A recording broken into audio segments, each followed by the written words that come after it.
وَجَاهِدْهُمْ بِهِ جہادًا کبیرا، اس قرآن کے ذریعے جہاد کریں۔ قرآن میں تو ظاہر ننگی توحید ہے نا میرے بھائی، پھر بالکل جیسے ننگی تلوار ہے نا لشکتی ہوئی، اس طرح توحید ہے وہ کافر۔ اور قرآن میں آتا ہے، سورہ یونس میں آتا ہے آیت نمبر 15 میں، اے نبی اس قرآن کو بدل دو یا کوئی اور قرآن لے آؤ، یہ بوجھ سکتا ہے۔ تو اے نبی فرما دیجئے مجھے کوئی اختیار حاصل نہیں کہ میں اپنی مرضی سے اس قرآن کو بدل دوں۔ کافر بھی کہتے تھے قرآن بوجھ سکتا ہے، اس لیے کافروں نے سمجھ لیا تھا۔ یہ مسلمان کہتے ہیں قرآن تو جی اللہ دی رحمت ہی رحمت ہے جی، کہتے کھول کے نہیں نہ پڑھی، انہوں پتہ ہی نہیں ہے کتنے رحمت کڈ پورے قرآن اس رحمت کا تو حقدار ہی نہیں ہے۔ وہ رحمت یہ ہے کہ جس نے توبہ کی، اس کے بعد اصلاح کی اور سدھر گیا، اس کے لیے اللہ غفور رہی۔ اس کے بغیر تو کبھی رحمت آئی نہیں۔ جھوٹ بولے آپ سے لوگ، اسی لیے جو قرآن پڑھتے ہیں نا، میں آپ کو بتاؤں 2011 کی بات ہے،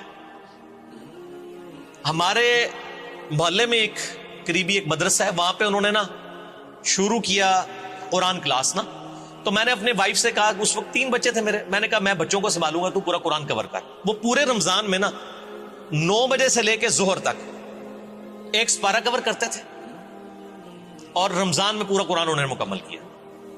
ڈاکٹر فرد ہاشمی کی ایک کلاس فیلو تھی جو پڑھایا کرتی تھی، تو میں نے اپنی وائف کو کہا کہ تم نے ایک دفعہ قرآن پڑھ لے، تیرے باوجداد میں سے بھی میرے باوجداد میں سے بھی شاید کسی نے قرآن ترجمے سے پڑھا ہو، تو یہ قسم ایک بار ٹوٹ جائے تو بھی پڑھ لے۔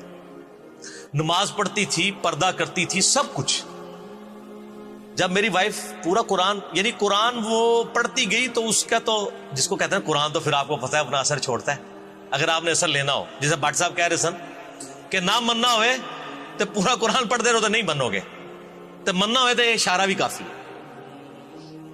تو میری بیوی سے میں نے پوچھا کیا تم نے لرن کیا؟ اس نے کہا جی میں نے صرف ایک چیز لرن کی ہے کہ جس اللہ کا تعارف مجھے میرے ماں باپ اور اس معاشرے نے کروایا تھا اور میرے علماء نے، وہ اللہ قرآن والا نہیں ہے، قرآن والا اللہ کوئی اور ہے۔ میں نے کہا کیوں؟ کہتی قرآن تو بڑا ڈڈ ہے، اللہ تو بڑا ڈڈ ہے، وہ تو بالکل کمپرومائز کرنے کے لیے تیار نہیں ہے، وہ تو کہتا ہے جو ایسے چلے گا وہ ٹھیک، نہیں چلے گا ایسی کی تیسی کر دوں گا اسے۔ وہ تو پیغمبروں کو بھی کہتا ہے قل انی اخاف ان عصیت ربی عذاب یوم عظیم، اے نبی تم بھی فرما دو بالفرض اگر میں نے بھی اپنے رب کی نافرمانی کی تو بڑے دن کا عذاب مجھے بھی آ پکڑے گا۔ یہاں تو کہتے ہیں ہمارے بزرگ اتنوں کو بخشوا لیں گے۔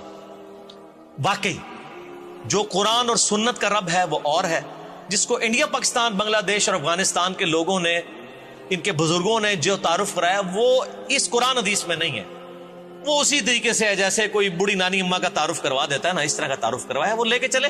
انشاءاللہ مولا علی کا جو قول ہے نا کہ انسان سویا ہوا مرتے ہی جاگ اٹھے گا، کیوں یہ کیا ہو گیا، اصل زندگی تو یہ تھی، اس وقت جاگنے کا فائدہ نہیں ہے۔ یہ جو تعارف یہ کہ وہ اللہ نے ساڑی نمازہ نہیں چاہیے، اللہ نے کہیں قرآن میں کہا ہے مجھے تمہاری نمازیں نہیں چاہیے؟ اللہ نے تو قرآن میں کہا ہے کہ وَأَقِيمُوا الصَّلَاةَ وَلَا تَكُونُوا مِنَ الْمُشْرِكِينَ، نماز قائم رکھو اور مشرکوں میں سے نہ ہو۔ صحیح مسلم 246 نمبر حدیث ہے، نبی صلی اللہ علیہ وآلہ وسلم نے فرمایا بندے کے کفر اور اسلام کے درمیان فرق نماز ہے۔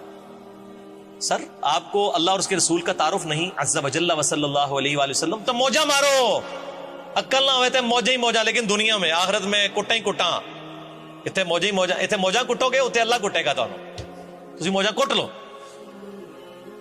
عقل ہوئے تھے سوچیں ہی سوچا، عقل ہوگی تو آپ سوچیں گے۔ اور ہم نے بہت سے جن اور انسان دوزخ کے لیے پیدا کیے ہیں، ان کے دل ہیں لیکن ان سے سمجھتے نہیں، اور ان کی آنکھیں ہیں مگر ان سے دیکھتے نہیں، اور ان کے کان ہیں پر ان سے سنتے نہیں۔ یہ لوگ بالکل چوپایوں کی طرح ہیں بلکہ ان سے بھی زیادہ بھٹکے ہوئے۔ یہی وہ ہیں جو غفلت میں پڑے ہوئے ہیں۔